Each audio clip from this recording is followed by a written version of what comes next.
How does a man conquer the known world before he even turns 30? It sounds like the plot of a blockbuster movie, but this is the real story of one of history's most extraordinary figures, Alexander the Great. Forget what you think you know from textbooks. Today, we're diving deep into the life of the brilliant, ruthless, and visionary leader who forged one of the largest empires in the ancient world, all in a little over a decade.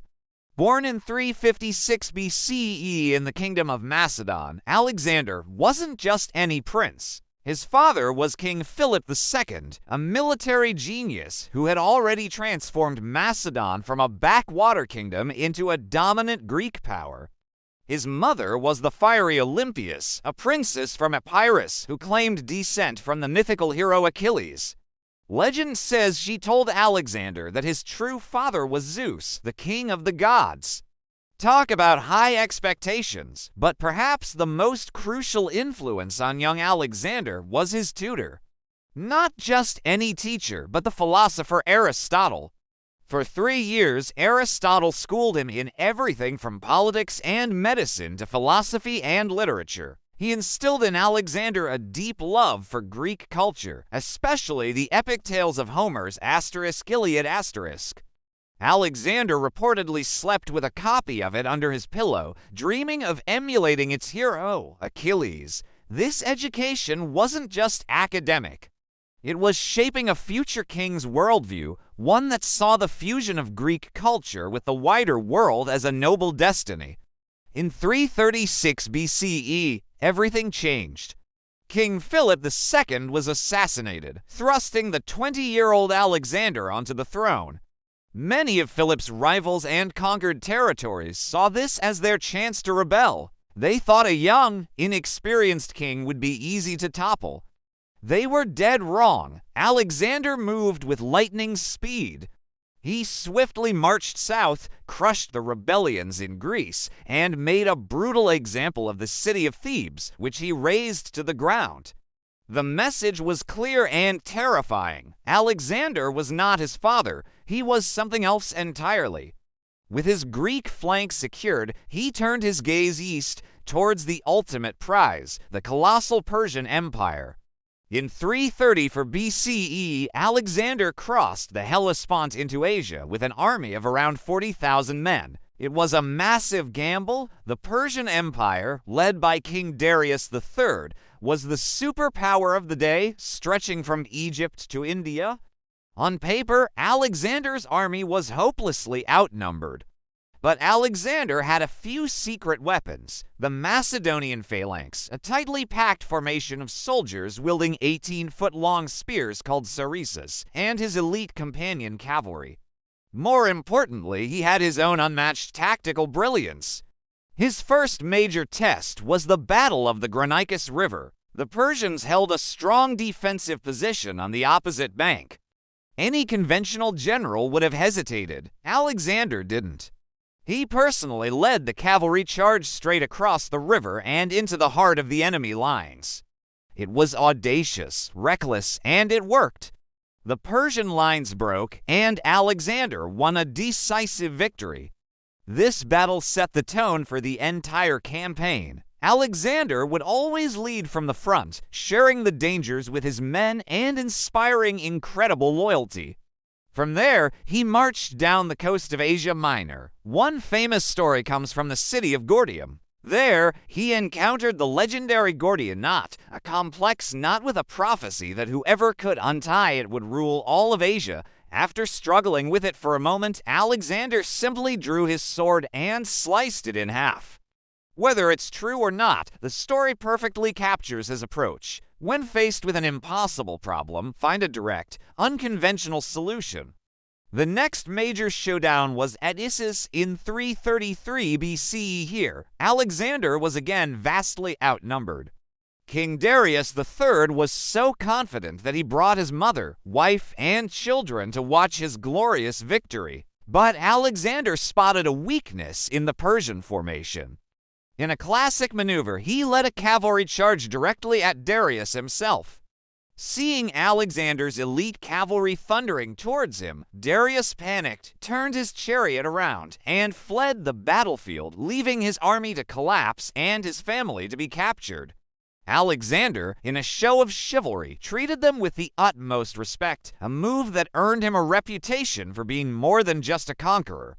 With Darius on the run, Alexander continued his march. He laid siege to the impenetrable island city of Tyre, a feat many thought impossible.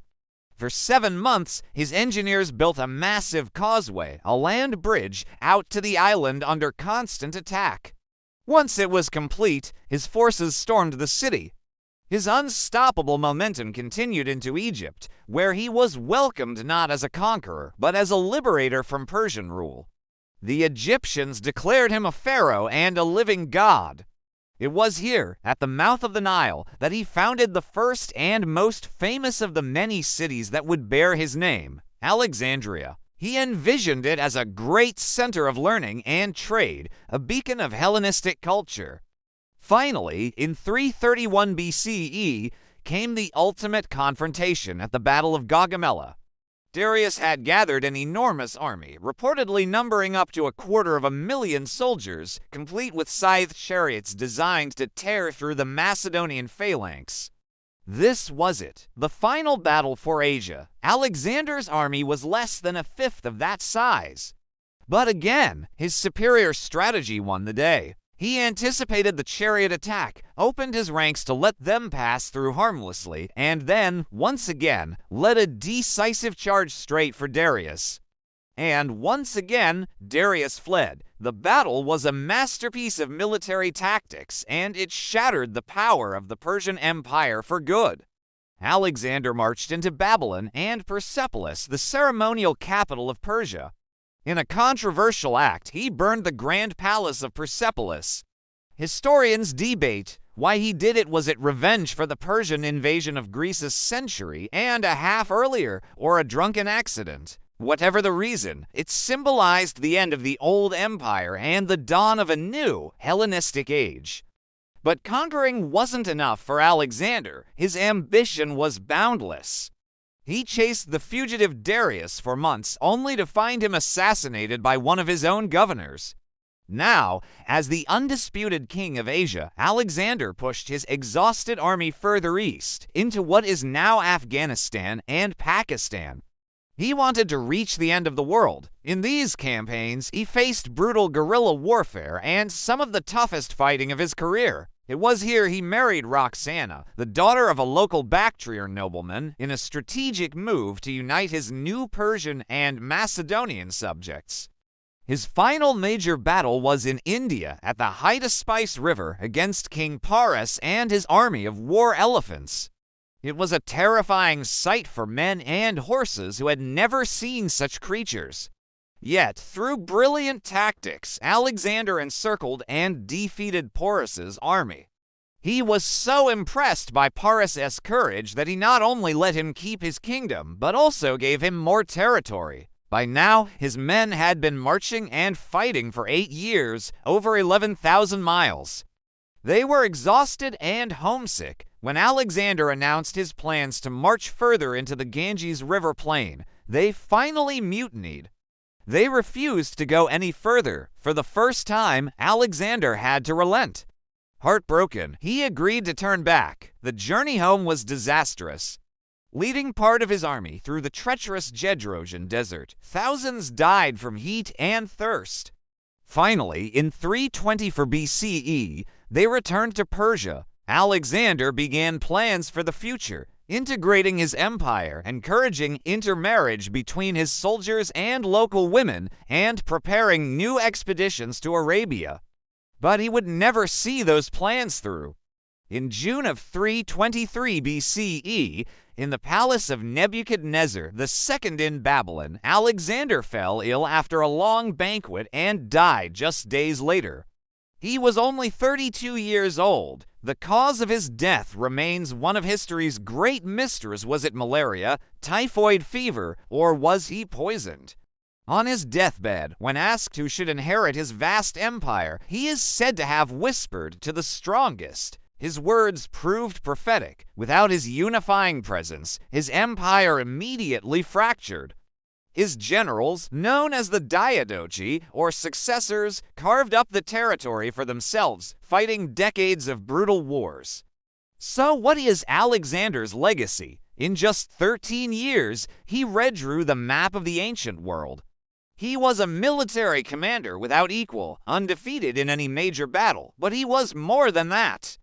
He was a visionary who sought to fuse Greek and Eastern cultures, spreading Greek language, ideas, and art across a vast area. This new era, known as the Hellenistic Age, would last for centuries and lay the cultural groundwork for the later Roman Empire and, by extension, Western civilization itself. Alexander the Great remains a figure of fascination, a brilliant, driven, and complex man who, for a brief, blazing moment, truly held the world in his hands. His story is a powerful reminder of how one individual's ambition and vision can change the course of history forever. Thank you so much for joining us on this journey back in time. If you enjoyed this deep dive into history, please hit that like button, subscribe to our channel, and ring the notification bell so you don't miss our next video. Let us know in the comments which historical figure you'd like to see us cover next. Until then, stay curious.